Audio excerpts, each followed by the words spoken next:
সরকার অতীতের উন্নয়নের জোয়ার বহা দিয়েছে, সারা দেশের জোয়ার বহে দিয়েছে।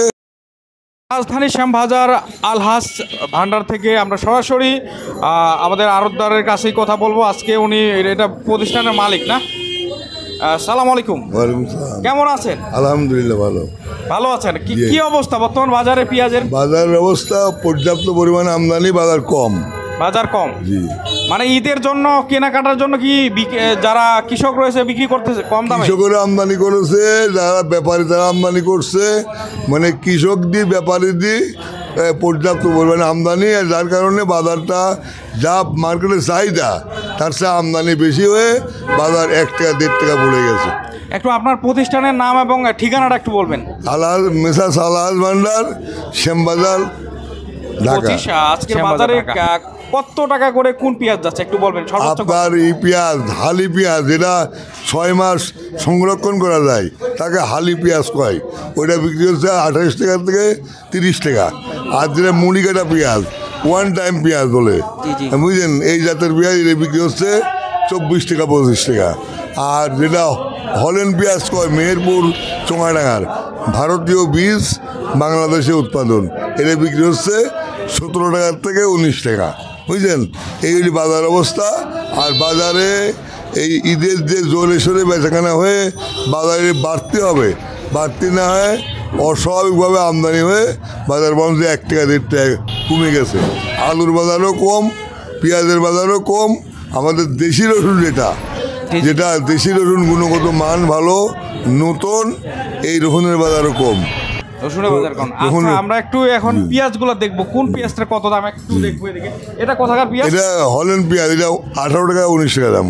18 টাকা 19 টাকা? জি, শুধু 18 টাকা? শুধু 18 টাকা। কি বলেন, পেঁয়াজের দাম এত কম? এত কম, 18 টাকায় পেঁয়াজ বিক্রি হচ্ছে। জি, এই যে পাশে দেখতে পাচ্ছি, এটা হচ্ছে হালি পেঁয়াজ, ফরিদপুরের। ফরিদপুর হালি পেঁয়াজ কত বিক্রি হচ্ছে? এটা 28 টাকা বিক্রি হচ্ছে। এটা 28 টাকা? জি। এটা সর্বোচ্চ 5-6 দিন আগে কয় টাকা ছিল? 5-6 দিন আগে এমনই ছিল, বুঝলেন, তবে 30 টাকা ছিল, মানে আজ থেকে 1.5 টাকা 2 টাকা বাড়তি ছিল। আজকে আমদানি অতিরিক্ত হওয়ায় আবার 1 টাকা 1.5 টাকা আবার বাজার একটু পড়ে গেছে, মানে আবার কমে গেছে। জি। আর ঈদের পরে কি বাড়তে পারে? ঈদের পরেও হালি পেঁয়াজ জমিতে উঠবে গোটা বাংলাদেশ থেকেই। যে 9-10টা ডিস্ট্রিক্টে 96-100টার মতো থানায় পেঁয়াজ উৎপাদন হয়, প্রায় থানায় পেঁয়াজ উৎপাদন হয়ে এই বাজারে আসবে। ঈদের 10-15 দিন পরেও পেঁয়াজের দাম বাড়বে না। ঈদের 10-15-20 দিন পরেও বাজার বাড়বে না। এখন কৃষক যদি বিক্রি করা বন্ধ করে, যে আমরা কৃষকের এখন বেশি লস হচ্ছে, এখন প্রত্যেকটা কৃষকের ভাবে যে বেশি লস হচ্ছে, বেচবো না, রেখে দেবো, তাহলে আবার বাজার একটু বাড়তে পারে। তবে কৃষকের তো বিক্রি করার প্রয়োজন। এখানে সারের দাম, বিষের দাম, পানির দাম, বা ঈদের বাজার করতে হবে, এগুলি খরচ লাগবে না? যে ফসল উৎপাদন করে সেই ফসল সে বিক্রি করে ঈদের বাজার করবে। কেউ পিঁয়াজ উৎপাদন করেছে, পিঁয়াজের দাম কম, কেউ রসুন উৎপাদন করেছে, রসুনের দামও আজ কম। আজকে আদার দাম কম, 70 টাকা 75 টাকা কেজি ভারতীয় আপনার কেরালা আদা। আলুর দাম কম, আজকে 12 টাকা 13 টাকা কেজি। 12-13 টাকা? হ্যাঁ, আমরা যে 3-4টা আইটেম বিক্রি করি, পেঁয়াজ, রসুন, আদা, আলু, এগুলো 4টা পণ্যের দামই কম আজকে। মানে তাহলে কৃষক এবার শেষ। পাশে আরেকটা যে পেঁয়াজ দেখতেছি, এটা কত? ওটা মেহেরপুর চোঙাডাঙ্গার পেঁয়াজ। এটা কত বিক্রি হচ্ছে? ওটাও 18 টাকা 19 টাকা বিক্রি হচ্ছে। আপনার পাশে যে আরেকটা, হ্যাঁ, ওটাও চোঙাডাঙ্গা। এটা কোথাকার? ওটাও চোঙাডাঙ্গার, ওটা 18 টাকা বিক্রি হচ্ছে। জি, পাশে এগুলো মনে হয় এগুলো ফরিদপুরের। ফরিদপুর আপনার মোটামুটি বিক্রি শেষ, তাই না? আজকে পেঁয়াজ এই পাশে লট বিক্রি হয়ে গেছে না? লট মানে বেচাকেনা যেভাবে হওয়ার কথা ঈদ উপলক্ষে, সেইভাবে বেচাকেনা নাই সেভাবে না। আসলে কৃষকের হাতেও পয়সা নাই, কোনো ব্যবসায়ীর হাতেও পয়সাও নাই, আর পয়সা বলতেই দেশে নাই। অতীত সরকার ডলার কন, টাকা কন, এদেশের নিয়ে অন্য দেশে চলে গেছে সরাসরি সরকার, বুঝলেন। এদেশে কিছু চলে যায় নাই।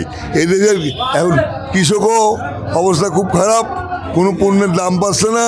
ব্যবসায়ীরা যে বাজার বেচাকেনা করে কিছু বেনিফিট করে শান্তি পাচ্ছে না, ব্যবসায়ীরাও শান্তি পাচ্ছে না। অতীতে সরকার দেশের সরাসরি সরকার অতীতের উন্নয়নের জোয়ার বসা দিয়েছে, সারা দেশে জোয়ার বসে দিয়েছে। জোয়ার তো হয়েছে 2টার পরে। এই মেট্রো রেল 100কে দেখাইছে আর পদ্মা সেতু 100কে দেখাইছে।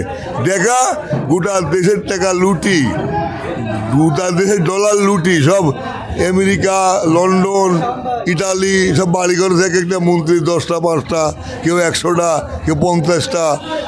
আওয়ামী লীগের যারা প্রধান যারা পদে ছিল তারা এই দেশটা ডলার লুটি সব বিদেশে নিয়ে গেছে।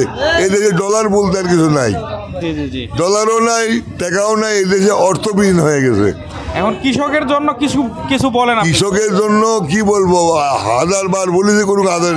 এই মুহূর্তে কৃষক যে অবস্থা হয়ে গেছে, কৃষকের সারের দাম একটু ভর্তুকি দিতে হবে।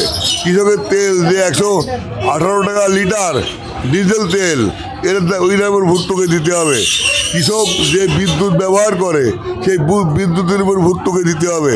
কৃষক যে পণ্য উৎপাদন করে সেই বিদেশ থেকে আমদানিকারী কৃষকের হাতে দিতে হবে। কৃষকের হাতে দিতে হবে আপনার স্বল্প সময়ের মধ্যে স্বল্প ইন্টারেস্টে কৃষি লোন নিয়ে কৃষকের হাতে জমা দিতে হবে। তাহলে কৃষকের আবার ঘুরে দাঁড়াবে, কৃষকেরা প্রত্যেকটা জিনিস আবার নতুন করে উৎপাদন করবে। এছাড়া কৃষকের উপায় নাই। অসংখ্য ধন্যবাদ আপনাকে আজকে মূল্যবান। আপনাকে অসংখ্য ধন্যবাদ। দর্শক, আমরা আরেক ঘরে চলে যাব।